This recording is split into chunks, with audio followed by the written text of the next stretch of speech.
the constant loop of amazement in fatherhood, it's everywhere. But wonder seeps out with every year of age we live. We get a little more crusty and prickly instead of amazed. And when our eyes shine with amazement, the people around us can tell our level of amazement and wonder, and they feel treasured. And that's this idea of fatherhood being a gift versus a grind. Hey, everybody. Welcome back to the podcast. I'm here with one of my favorite podcasters, Jeff Zaugg. I've been on your podcast a couple times, Jeff, and now we get to turn the tables, how the tables have turned. Welcome. I'm excited. And you have, I think, 4 times said yes to being a guest on DadAwesome. So thanks for the opportunity to chat. Absolutely. So one of the things I'm really excited is just to introduce Jeff, some of his thinking around fatherhood to y'all. He's got a book coming out called DadAwesome. When's that book coming out, Jeff? What's the... March 17th. So we got about a month from right now. So yep. Okay. Awesome. Sweet. Yeah. So I just wanted to kind of give you guys a quick overview of some of the stuff Jeff's going to be sharing in this book. It's amazing. And I just really am excited for what he's done. Give us a little background, Jeff, of your story. I know you've gotten very intense about being an intentional father. And so where did that come from? Tell me a little bit about like how that developed for you. Sure. Yeah. So as a young husband, we're praying about having kids, and God gifts us our first 2 daughters. So I found myself as in my mid-30s, 2 little girls, and I was asked the question, how do you stay so intentional about being a dad? What stirs this, and how do you stay intentional? And in that moment, I did not actually have a great answer. I realized in other spheres of life, way more intentionality than the dad life. So I chose to do a 10-week experiment called DadAwesome. So I ratcheted up the intentionality around learning, around reading and gathering. And that 10-week experiment has now become over 8 years of every single week a podcast interview. And so I learned that the more I learned, the more I realized I need help. I want to keep growing. I need other sources of wisdom. And yeah, that journey of a weekly podcast and events all over the country and coaching cohorts has now led to bringing what I've found into a book, into 6 core discoveries. Okay. Well, there's 2 almost separate things that are fascinating to me about that. You know, the one, of course, is what you learned from the actual time you spent studying this. But I'd like to start by that's fascinating. You realized there was like a gap in your knowledge, and your response to that was to assign yourself a 10-week project. One of the things I believe in, and I just wrote a whole essay called The Intentional Age, which is basically the idea that because the way things are designed just naturally today, if you just go with the flow, you are screwed. I mean, You cannot go with the flow anymore. It used to be that if you just go with the flow, you get married, have kids, have a decent life, like you have a functional life. If you go with the flow now, you're going to get addicted to porn, addicted to social media. You're going to get into crazy amounts of debt. You're going to swallow ideologies, that are going to destroy your thinking. So anyway, I'm really interested in any kind of framework that we can give people how to be more intentional. And that sounds like such an incredibly intentional move to realize, oh, there's a gap in my knowledge. Let me spend 10 weeks. And so, yeah, tell me a little bit about that. How did that happen? Yeah, so I fully agree with what you're saying and what you've found there. I have intent all day long. I have intent to do this and that and this. And until I recruit some friends, so I emailed about 30 of my friends and said, I'm going to do this experiment. Can I send you this each week for 10 weeks? So I created a mechanism of accountability for myself.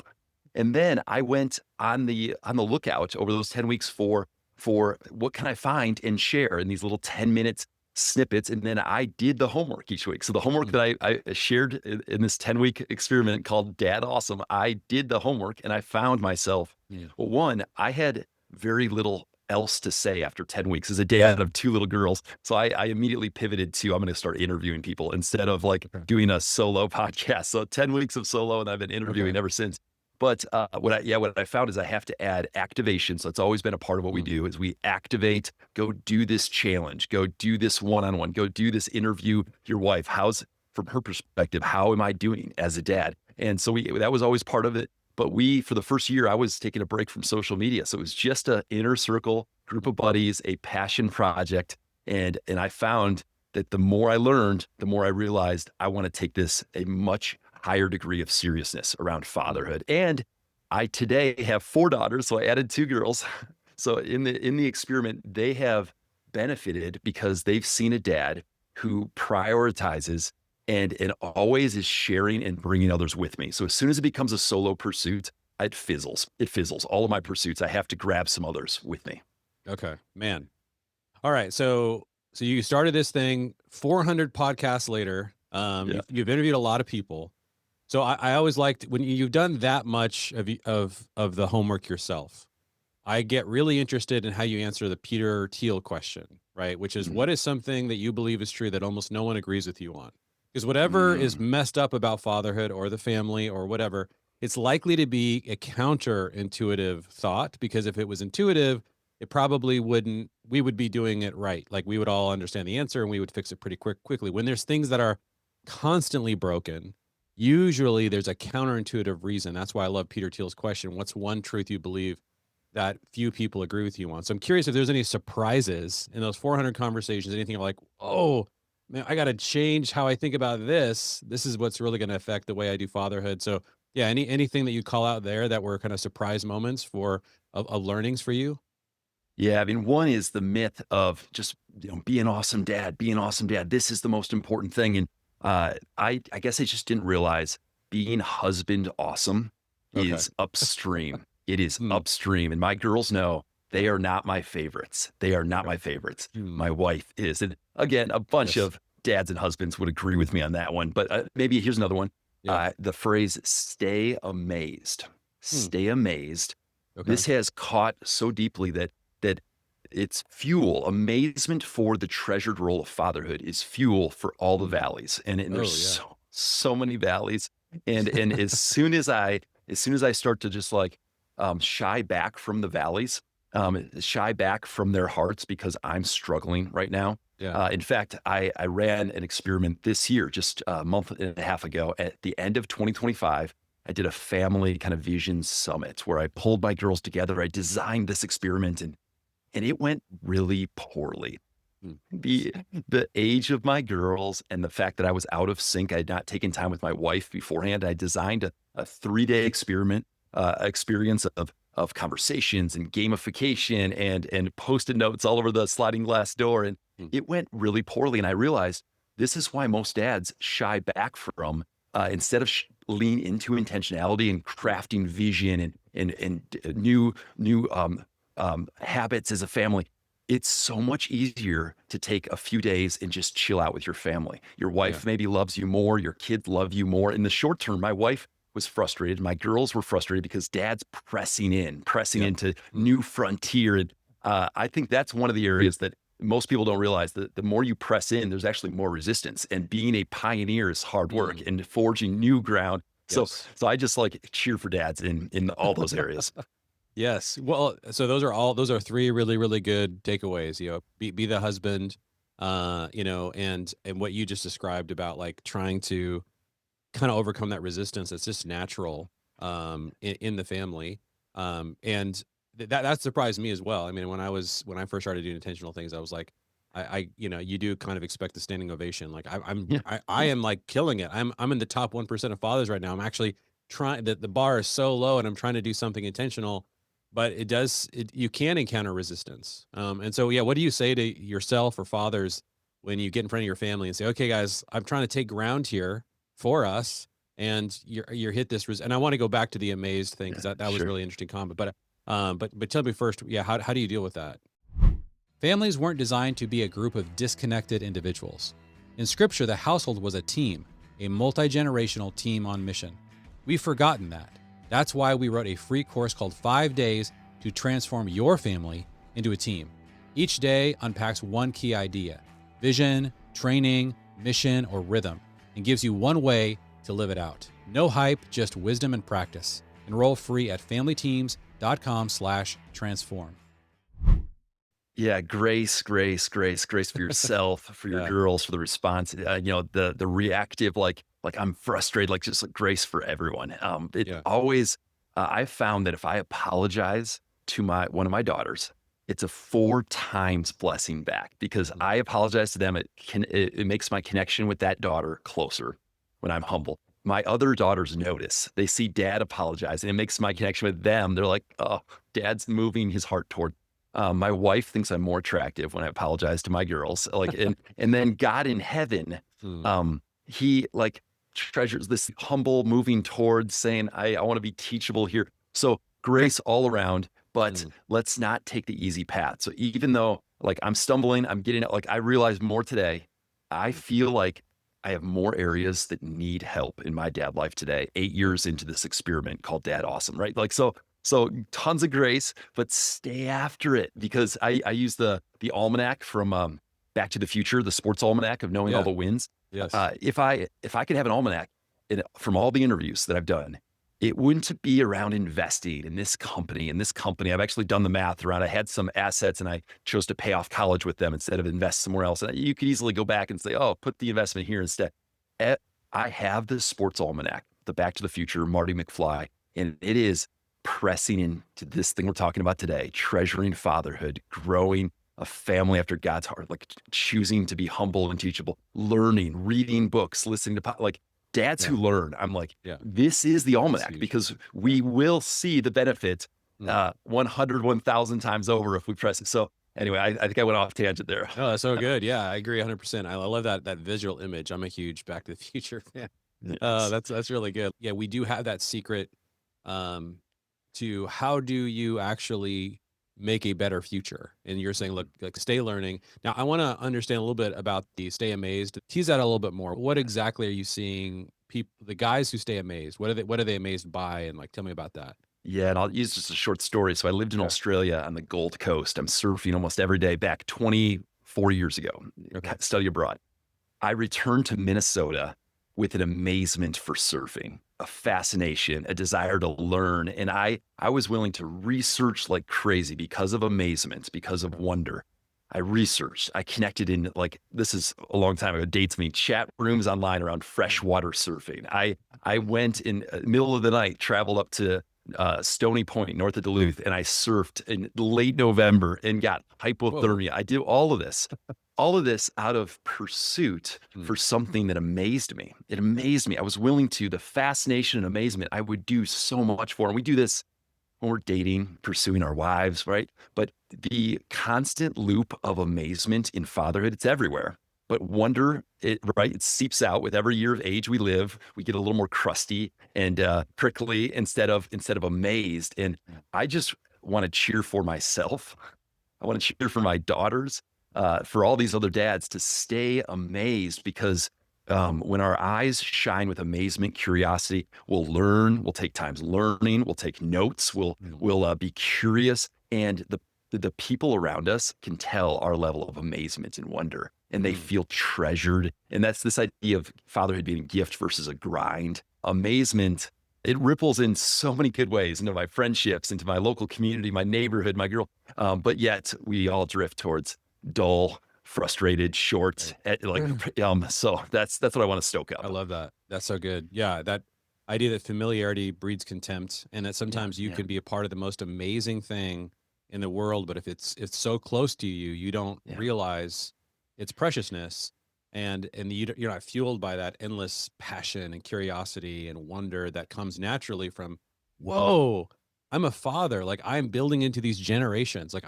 God has given me this gift, and because it's something that we take for granted because we can biologically reproduce it is I try to grab on any glimmer I can about the wonder and the amazement of what it means to be a father. One of the ones recently I was listening to an atheist physicist really work through like so he was asking him some really difficult questions about the nature of consciousness and how they can't figure out what it is. And he's just looking into the universe, and he says, there is one thing we know about consciousness that's really really strange. And then they're like, what is that? And like, we know exactly how to create new portals of consciousness in the universe. And they're like, well, how do you do that? You're like, you have children. Yes, And I was like, yes, whoa, here you have an atheist who's just like, he is amazed at this incredible power, superpower that men and women have when they come together to, in his words, create new portals into consciousness. Now that's an interesting way to say it, but I'm always looking for like what is the most valuable, because he was making the case the most valuable thing in the universe is consciousness. And obviously when we read the Bible and you understand that God cares so much about us, cares so much about mhm, multi-generational family. He loves the role of father. He calls himself a father. Jesus loved calling himself a son. The gospel is encapsulated in family, father, son, language, the church is brothers and sisters. I mean, just on and on. You start to realize, yeah, this what we're stewarding here is incredible, and you're not going to get to the bottom of it. And one of the things I love about your story, Jeff, is just the 400 plus podcast episodes and all the things you're trying to distill in this book. It's like, what I hear you saying is it was really fueled by that. You were really working to stay amazed at this That's thing and it. then try to distill that wisdom for us. Yes, and the cool thing about these portals of consciousness is they create more. It's the Isn't that multiplication crazy? effect. We're not talking addition, and that's the Yes. beauty is in every challenge. And I always encourage pan out, pan Mm. out. We have to see journaling helps with this. I've been reading my journals from about a decade ago, and what I'm praying for then, and the ability to zoom out, which is so biblical, of Mm. anchoring to God's faithfulness, having vision for the future. But the dad who sees that these are the multiplication effect through the wonder passed into our kids' hearts so they will grow and have kids and pass this fascination, wonder, joy, delight. That's what fuels strength in the Yes. valleys, in the moments of Yes. resistance. Absolutely. All right. There's one more thing I want to geek out with you about before we're done here. And that Mhm. is, let's talk about RVing. And I want anybody who's listening to this understand something about RVing. And that is, it's categorized, I think, really improperly in our culture. I think that oftentimes we see this as like sort of some kind of really unique hobby that some people are into or something. But so many of us are kind of nomads a little bit in our own like spirit, and there is a technology that has developed that allows you to live a totally integrated life with your family while you're on the road and experience. Some people are very like they lose a lot of energy when they're with change or whatever, and they just need to stay like, I get that. I would say like, something like 30, 40, I don't know how many percentage of people really get a lot of energy from change, really get a lot of energy from movement. And so I find RV technology absolutely amazing and astounding. It's getting better. It's getting exponentially better. Mhm. Once RVs start to become autonomous and people like fall asleep in Cincinnati and wake up in Florida, it's like I don't know, like people are these are going to explode. This is my prediction for the future. If I want to throw money into something right now, one of it would be like this technology. I never grew up doing RVing, but we bought an RV when my kids were little. So, our family of seven spent our summers just traveling all over the place. I worked from the RV constantly, coffee shops over the place. You spent 550 nights in RV as a family. I just want to like kind of impress upon people listening to this, like do not put this in some weird back category. If you find yourself needing to hit the reset button as a family, and you are one of these nomadic spirits, you do get a lot of energy from movement and change. Like really consider like spending a month or two, especially if you can work remotely. Yeah. So tell me, Jeff, about what you learned and how you talk about this season of your family's life. Yeah, so we had the joy of a campaign that launched about a year into Dad Awesome called Fathers for the Fatherless, where we did Mm, 100-mile bike rides and mm, raised funds and gave it all away to ministries that served kids without dads. And all of a sudden, year 3, we had 5 events across the country. People were hearing about it saying, let's go. So I borrowed an RV and took a 23-day loop, a test loop with this borrowed okay. RV, almost 5,000 miles between an event in Colorado, Philadelphia, back to Minnesota. And I thought for sure there's so many things that went wrong in this trip. And the RV was too small for a family of 6. And we had a newborn baby. We had a 6-month-old baby. I'm like, there's no way. There's so many stories of like, my wife should never again join this adventure. And my little girls were crying themselves to sleep when they returned, saying, we miss our RV house. So there was a Mm, connected closeness that happened, shared adventure, like you're talking about. And so we rented our house, bought an RV, sold a vehicle, bought a tow vehicle, all within 3 weeks, hit wow. the road. Nice. And that's what started the 550 nights. But the first night was an absolute disaster. Frozen leveling jacks, windstorm, stuck in Mm, a Cracker Barrel parking lot for 4 days. And I thought everything went disaster. The first of 550 nights was horrific. And we actually, we traveled purposefully because I didn't want to be the dad who flew away from his girls to lead a fatherhood ministry. mm, It was purposeful. It was relationship to relationship. It wasn't sightseeing to sightseeing. It was about people. But it killed us in one way because we missed our friends and plantedness and community.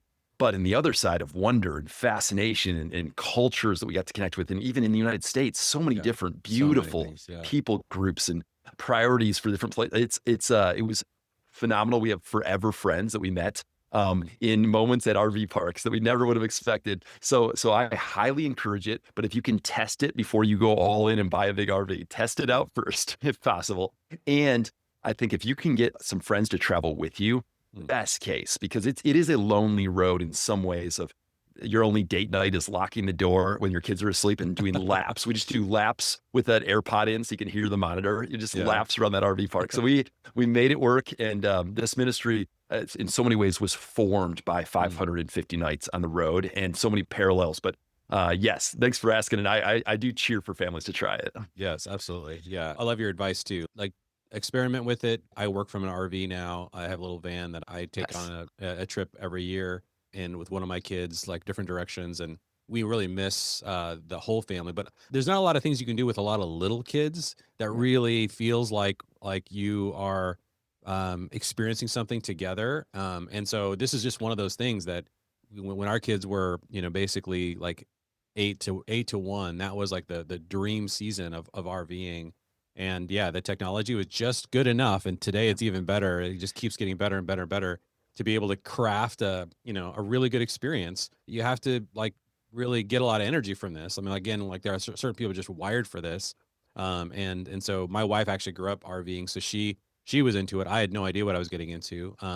But man, yeah, similar. We had a tow vehicle, Yep. and we would drive around, and we would go off on 2 to 3 month excursions.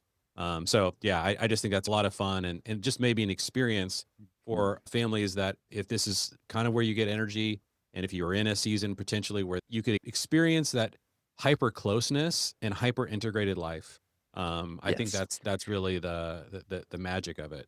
In suburbia, you can live a vision free, repeated loop of life that just goes older and older. It forces a dad to bring vision Mm. and take risks. Yes. RV life will force a like sequence of risks and vision and prayer and on my Yes. knees and under the laying in a snowstorm trying to fix something and in the blizzard. Like it Yes. forces a better story. And I just want dads to live better stories and kids to see a dad struggle and live Yes. into the better story. So it's a good proximity to a better story. I love that so much.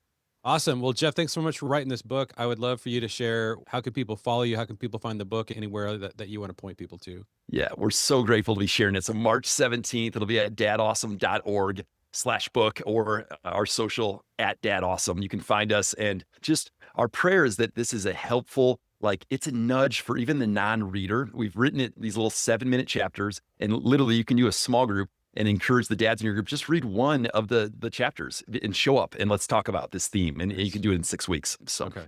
Very cool. Awesome. Well, thanks so much, Jeff, for jumping on here today. thank you. Thank you for listening to Jeremy Pryor's podcast.